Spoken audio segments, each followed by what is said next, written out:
कुंभमेळ्याची चाहूल लागली की नाशिक त्र्यंबकेश्वरचा आध्यात्मिक नाद अधिकच गडद होतो। आणि आता याच कुंभाच्या पार्श्वभूमीवर त्र्यंबकेश्वरच्या विकासात मोठी भर पडणार आहे। गोदावरीच्या उगमस्थानी असलेल्या त्र्यंबकेश्वरमध्ये रोज गोदा आरती सुरू करण्याचा मानस आहे आणि याशिवाय तिरुपतीच्या धर्तीवर दर्शन व्यवस्था उभारण्याची तयारी सुद्धा केली जाणार आहे। त्यामुळे त्र्यंबकेश्वरला एक नवा आध्यात्मिक चेहरा मिळणार आहे। पाहुयात याविषयीचा हा रिपोर्ट।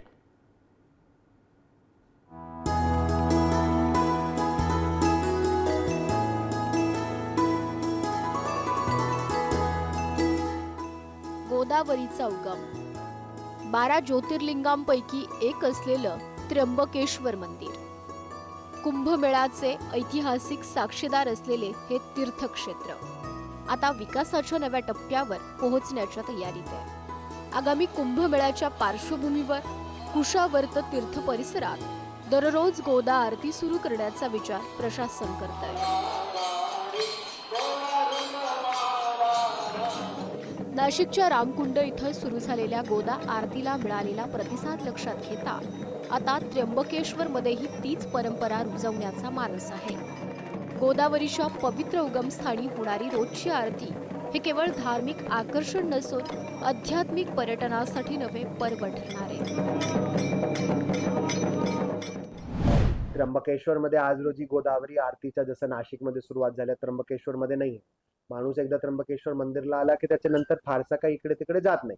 म्हणून this is a new strategy to provide additional option जे आपले येणारे भाविक आहेत त्यांना।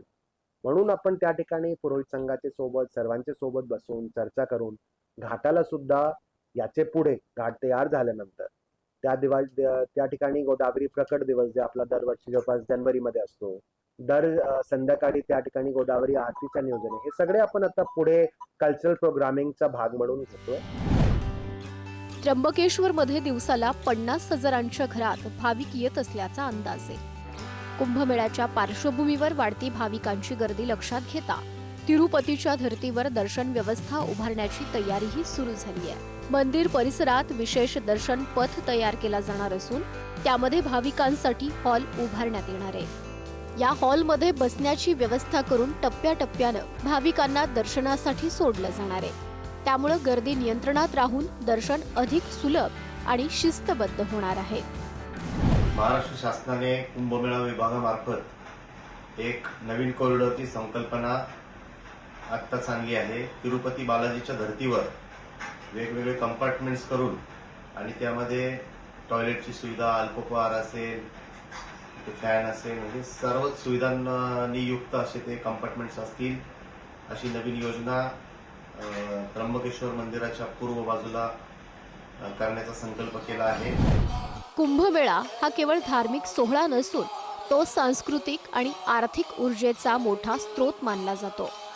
नव्या आरती परंपरेमुळे आणि आधुनिक दर्शन व्यवस्थेमुळे त्र्यंबकेश्वरचा चेहरा मोहरा बदलणार आहे। आध्यात्मिकतेसोबतच पर्यटन, स्थानिक व्यवसाय आणि रोजगारालाही याचा मोठा फायदा होणार असल्याचं मानलं जातं। या क्षेत्रामध्ये गोदावरीची आरती होणं ही खूप मोठी गोष्ट आहे, जेणेकरून येणाऱ्या भाविकांकरता त्या आरतीचा लाभ घेण्यात यावा। याकरता रोज सायंकाळी ती गोदावरीची आरती गोदावरी तीरावरती केली जाईल असं पुरोहित संघाशी धार्मिक चर्चा प्रशासन करत आहे व आम्ही देखील त्याकरता पूर्णपणे सकारात्मक आहोत। प्रशासनाने त्याकरता आम्हाला लागणारी जी काही सुविधा आहे ती उपलब्ध करून द्यावी, ज्यामध्ये आरतीचं साहित्य असेल, साऊंड सिस्टीम असेल, ही सगळी आम्ही प्रशासनाकडे मागणी करत आहोत। त्र्यंबकेश्वर जिथं गोदावरीचा उगम होतो, जिथं इतिहास आणि अध्यात्म एकत्र नांदतात, त्या पवित्र भूमीत आता परंपरा आणि आधुनिकतेचा संगम घडताना दिसतोय। कुंभाच्या साक्षीनं गोदेच्या आरतीच्या प्रकाशात आता शिस्तबद्ध दर्शन व्यवस्थेच्या माध्यमातून त्र्यंबकेश्वरचा एक नवा दिव्य चेहरा भाविकांना अनुभवायला मिळणार आहे। किरण ताजने, पुढारी न्यूज, नाशिक।